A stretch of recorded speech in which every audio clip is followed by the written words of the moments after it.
From the Scoville Zoo, it's the Faber Files. Hello, I'm your host, Bill Faber. Because democracy demands debate, we present this program of public issues and interests. Today we're at the Scoville Zoo, and our guest is the Assistant Director of the Scoville Zoo, Ken Fry. Welcome, Ken. Well, thank you very much. I'm glad to have you guys out here again. And we're going to show you around the zoo, show you some new animals that we have here. We have a new zebra, a new red panda, some adorable babies we're going to show off, and everybody keeps asking about our penguin exhibit, and I'm going to show you that as well, and some of the new features in the penguin exhibit. So we can get started. Kind of a new addition to our wolf exhibit. Last year, when we built our entryway into the zoo, we built this new fence that came out, gave them a lot more space in the wolf area, and a really cool viewing window as well, so people can see our wolves here. This black one behind me is Mowgli, and Mowgli is 1 year old. He came to us last October. And then the white wolf, which we'll see here in a moment, is Tilly. She's 3 years old. She's actually his aunt. Tilly's sister gave birth to Mowgli last year, and then we received Mowgli this year. Our wolves are socialized, which means our keepers can go in with them. They see humans as part of their pack, and which is really a cool thing. And the wild wolves are, their numbers are 12,000 to about 20,000 up in Alaska, the northern, like Minnesota, Michigan, Canada, Wisconsin. Those states and countries have a lot of the wolves, and so they're starting to come back a little bit, but they still need a lot of help. So people just need to understand wolves a little bit, how much they really help out the environment, help out the ecosystems, and we're really proud to have these two here. We also have a third wolf named Thalia. She's on the retirement side. We have another exhibit on the far side that Thalia hangs out in. She's 17 years old and doing great, and she's the oldest wolf I know of is 19, and he passed away last year, so Thalia is catching up on that as well. So she's doing great, and she's on the other side, and a good wolf as well. We're very excited here at Scovill Zoo to get a new female red panda to go with our male red panda. This is Clay. He's a red panda. He actually came to us from the Erie Zoo in Pennsylvania. He was born over there, and our new female was born in the Oklahoma City Zoo, and we just got her a few weeks ago, and we're real excited about the possibility of getting them together. She's a young red panda, and so hopefully next year they'll start to like each other, and maybe we'll get some baby red pandas, little cubs, running around the exhibit as well. So we're very excited about that possibility. Red pandas come from Nepal, China, kind of the mountain ranges in that area. They're very secluded animals, hard to see even if you try to go find them. But you can see they're just adorable. They got that cute kind of raccoon look to them. Some call them like a firefox, and they're, I guess, loosely related to a raccoon.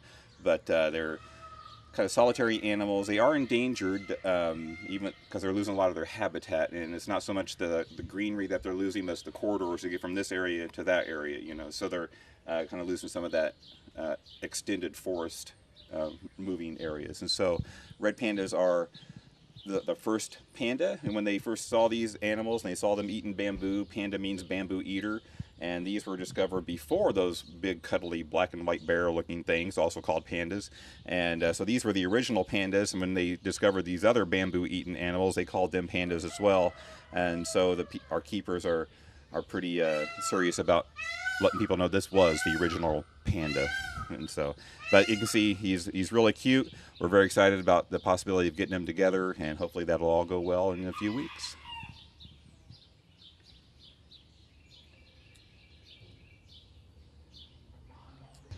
We got a new zebra here at Scovill Zoo. In April, we went out to Tulsa Zoo. They were renovating one of their exhibits, and we're getting rid of the zebra that they had. And so we got Zoe, a new zebra. She's the one on the right-hand side, kind of facing this direction right now. And Zoe is 6 years old, coming from the Tulsa Zoo. She was actually born in Albuquerque and then came up to Tulsa, and now we have her here at Scovill Zoo. Chad, the one facing away from us there, is 20 years old, a male zebra, and he just needed a companion here at the zoo, so we got Zoe to come in and hang out with him. The introduction was interesting. They have to get used to each other first, and we actually had the exhibit wrapped in burlap so Zoe could see the perimeter of the exhibit fairly easily. And now that they kind of know each other and they're used to each other, they're getting along fine. I think the cool thing about zebras, you can see Chad eating there on the right-hand side now, is their teeth. And their teeth actually work like scissors, coming together and snipping off the grass right at ground level but they're not taking out the roots. So a lot of animals will pull up roots and all. Zebras are just snipping off the grass right at the top of the ground, and then encouraging regrowth as well. And so that new regrowth actually helps other animals feed off of that. And so zebras help out many animals in the ecosystem in Africa and the plains area. The way to tell these two apart, Chad on the right-hand side here has this, both of them have a stripe down the back, but his stripes kind of come up and just meet that black stripe down the back. Zoe, on the other hand, when her stripes come up, it kind of marbles and gets all different shapes near the top, and which I think is really a cool look as well. And you can kind of see that marbling that kind of works its way down her tail as well. Very striking zebras, and we're very excited to have her and Chad here at Scoville Zoo. The zebra exhibit was actually a gift from the family of Judy Locke, a longtime commissioner for the zoo, and she actually works on our foundation board as well. So we're very happy to have that donated to Scoville Zoo too. Probably the number one question I'm getting these days is, when are the penguins coming? And as you can see behind me, the exhibit is coming along nicely. It's going to have about a 5,000-gallon pool, and it's going to look like a natural rock around the pool. We're going to have some nesting boxes. We're getting 10 penguins. They're called Humboldt penguins. Of the 17 species of penguins, only a few of them are actually living in the freezer of Antarctica. But the penguins we're getting actually come from the coast of Chile and Peru, and they live in desert regions along those coasts, building their nests into the rocky areas, or guano. Some of the birds in that area go to the restroom, and it builds up over the years, and it makes a great burrowing area for the penguins to use to lay their eggs and make their nests in. And so but the 10 that we're getting are actually coming from other zoos around the United States, two out on the west coast, 2 on the east coast, and 2 here in the central part of the states. And so we're very excited about getting those penguins. The exhibit itself should be done by midsummer, late July, early August, and then the birds will come in September, October timeframe.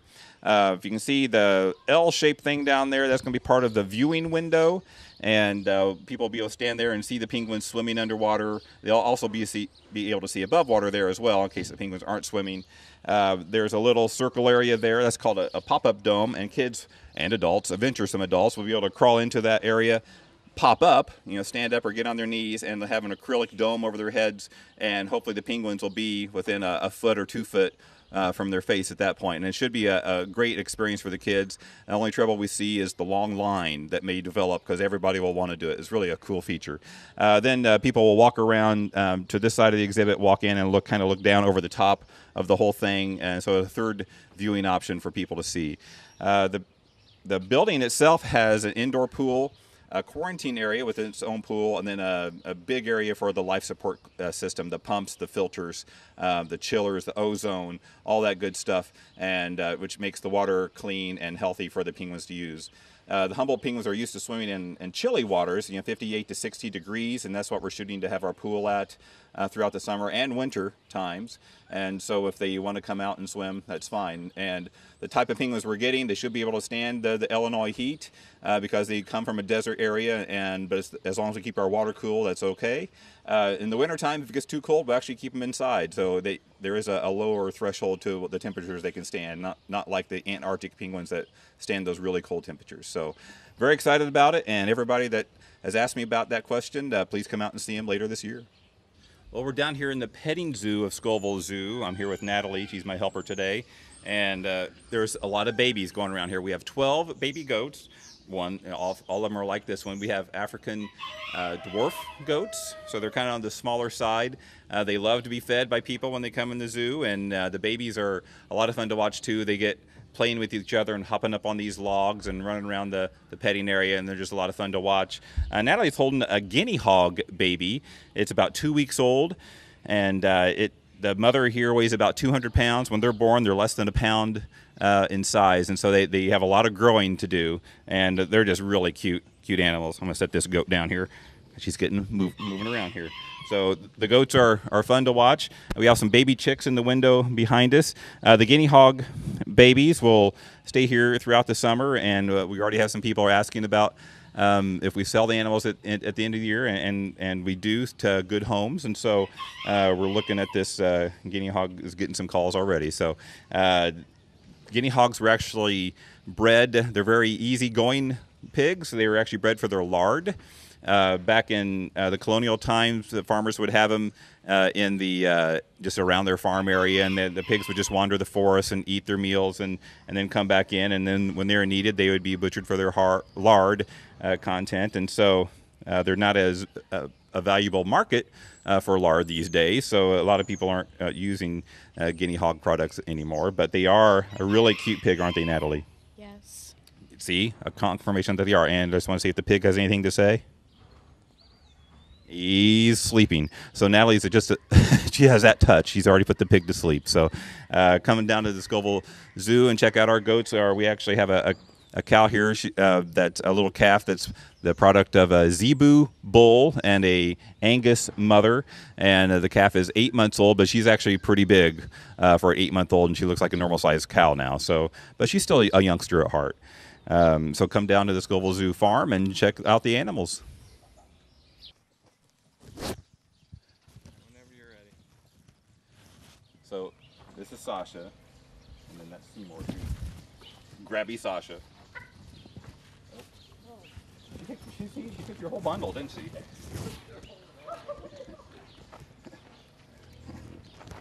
Hey, Sasha, this way. Okay, we're back here with our Bactrian camels. We have Sasha here and Seymour behind her. Seymour is actually our largest animal here at Scovill Zoo, weighing nearly 2,000 pounds, and Sasha is just about 40 pounds behind him, so she's catching up. You can see they got this great fur, on their necks that they grow in the wintertime. It's very thick, and so they can handle our Illinois cold winters. And then in the summertime, they shed all that off and makes them cool down. Camels, I just love the way camels are built. They got those slits in their nose here, got that split lip up here, big eyelashes here to keep the sand out. Here's that thick fur I was talking about. And this is Seymour. Seymour's a good guy, actually. So you can see the big, he's checking out your mic here. But you can probably see that split lip that he has. How you doing there, Seymour? And just built to hang out in the desert area. But they also handle not only our heat, but our very cold temperatures in the winter. We do have some shelter for them back here to get into if they want to.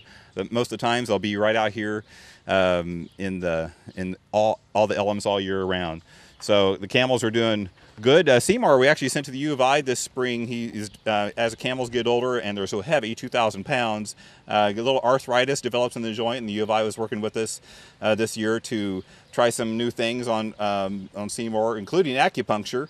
And I don't think he was a very good patient, but they were trying to do things. And Sasha, Seymour's pushing like 16 years old. Sasha is in that 12-year range, and so she's younger and doing very well. And she misses him terribly when he's gone. So she loves and adores Seymour, and when he's not around, she kind of is pretty sad without him. So they're a very good pair together. Seymour tolerates Sasha, and Sasha adores Seymour, so it's a good pair.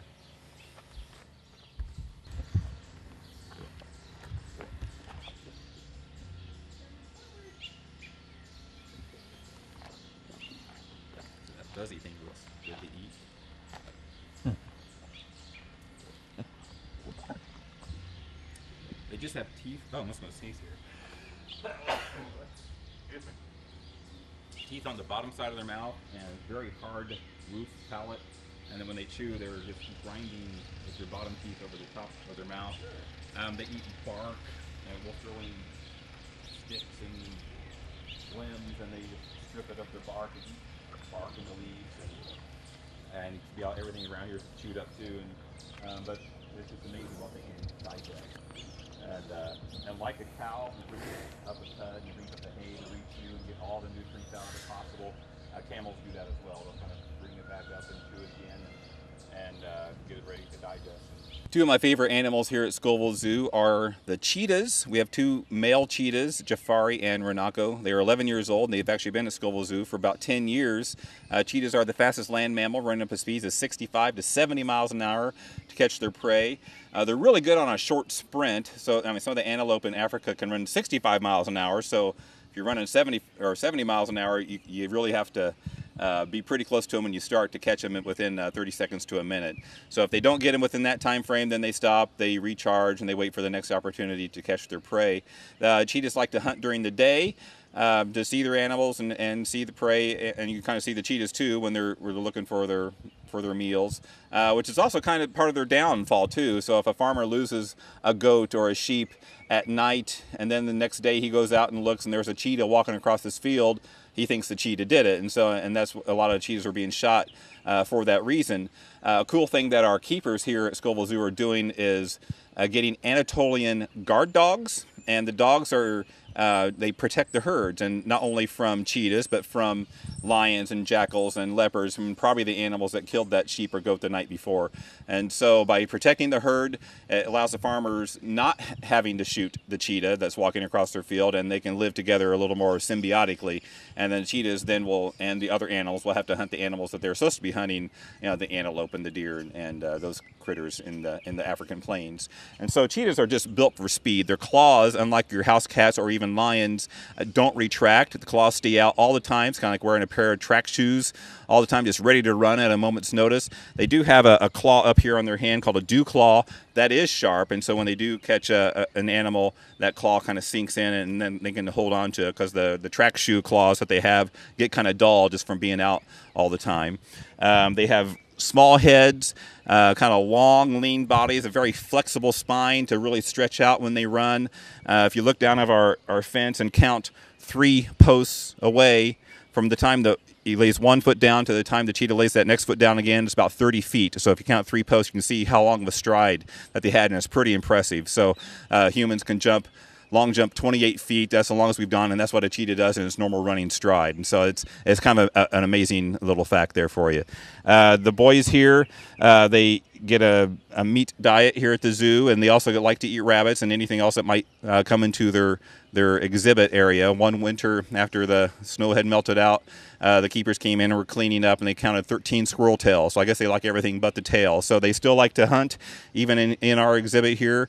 But they also like to lay around. Like in Africa, they would lay around until it was time to eat, and then they would use that burst of speed. But the rest of the times, they're just kind of chilling out. And so that's our cheetahs, Jafari and Renako. Hand raised, and they kind of know humans, and yeah. And that used to be one of our auction items. You know, go in with the cheetahs, and people come in and squat behind them and touch them and have their pictures taken with them, and it was very popular. So Natalie and I are in the Herp aquarium now, and we're holding one of our boa constrictors, and the Herp aquarium has a lot of fun animals in here, including lizards, the pythons behind us. We have some naked mole rats, which are new this year. They're naked, but they like to tunnel, and they're from the African plains, and they spend most of their time underground, using their big teeth to tunnel miles of tunnels and tunnel systems. So naked mole rats are really interesting little critters to look at if you've never seen one. And if you haven't seen one, look it up on the internet. It's amazing. And then come out here and see ours. So we're holding a boa constrictor. The snakes kill their animals 3 different ways and eat their animals. One is constricting, by squeezing them to death. The other is the venomous snakes, like rattlesnakes. They'll bite them, wait for the animal to die, and then eat them. And the third way, they just eat them live. Like some will catch a fish or something like that and just swallow it whole there that way. Constrictors are, this one's from South America, and they're very strong. It's like holding a 6-foot muscle. It's really strong, isn't it, Natalie? Yes. Yes, very good. And they shed their skin once in a while.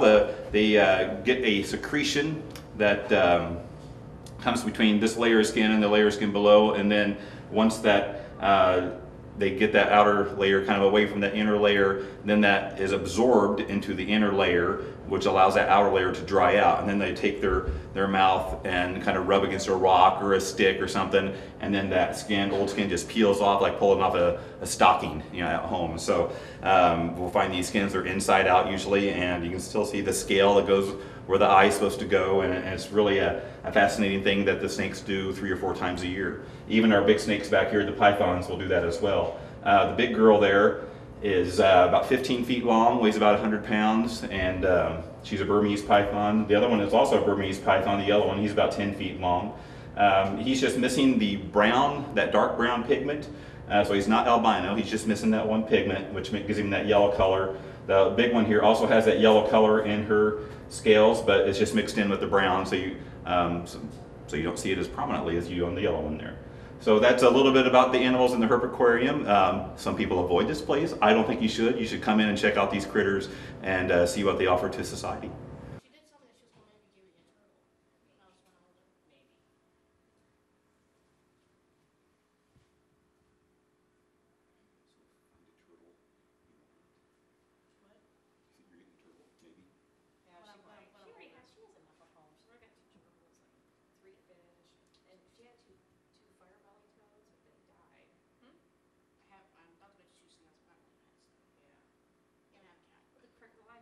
Is 12 feet long, or you get 2 inches when you're 2 feet long.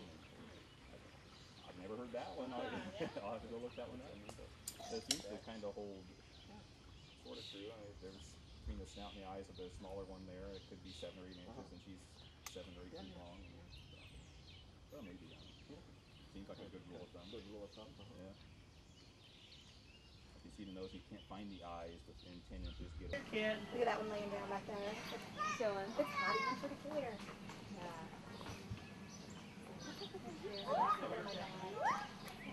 You would too. I would. I was just teasing the eyes of that on the ball of hair. Oh, here's a bird. Big pheasant back there. Yeah.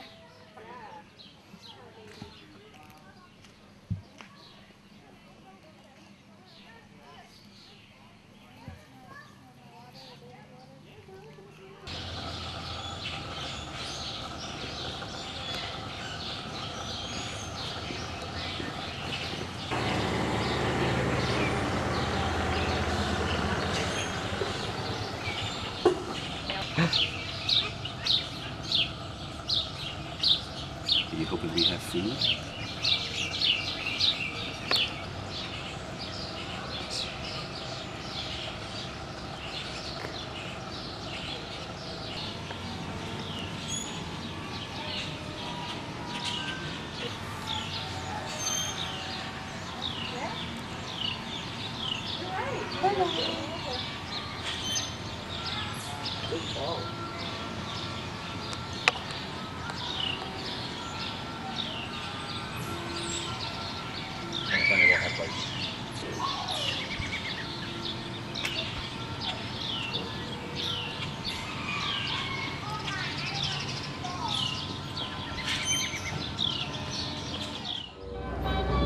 Well, the time went so fast. We're at the end of our tour of the Scoville Zoo. Thanks to Ken Fry.